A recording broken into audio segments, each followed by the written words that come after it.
சென்னை மூலக்கொத்தளத்தில் மொழிப்போர் தியாகிகள் தாளமுத்து நடராஜன் நினைவிடத்தில் முதலமைச்சர் ஸ்டாலின் மரியாதை செலுத்தினார்.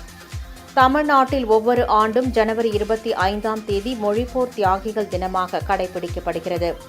இதனையொட்டி மூலக்கொத்தளத்தில் உள்ள மொழிப்போர் தியாகிகள் நினைவிடம் நோக்கி முதலமைச்சர் ஸ்டாலின் தலைமையில் பேரணியாக சென்று மலர் வளையம் வைத்து மரியாதை செலுத்தினர். அவருடன் துணை முதலமைச்சர் உதயநிதி கருப்பு உடையில் சென்று மொழிப்போர் தியாகிகளுக்கு வீரவணக்கம் செலுத்தினர். அதேபோல் மூலக்கொத்தளத்தில் உள்ள டாக்டர் எஸ். தர்மாம்பாள் நினைவிடத்தில் முதலமைச்சர் மு.க. ஸ்டாலின் மலர் தூவி மரியாதை செலுத்தினார்.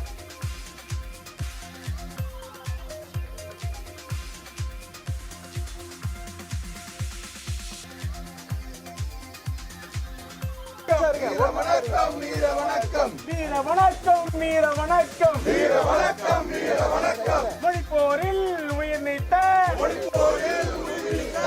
தியாகிகளுக்கு வீர வணக்கம் தியாகிகளுக்கு வீர வணக்கம் வீர வணக்கம் வீர வணக்கம் வீர வணக்கம் வீர வணக்கம் வீர வணக்கம் வீர வணக்கம் வீர வணக்கம் வீர வணக்கம் கழக தலைவர் தலைமையிலே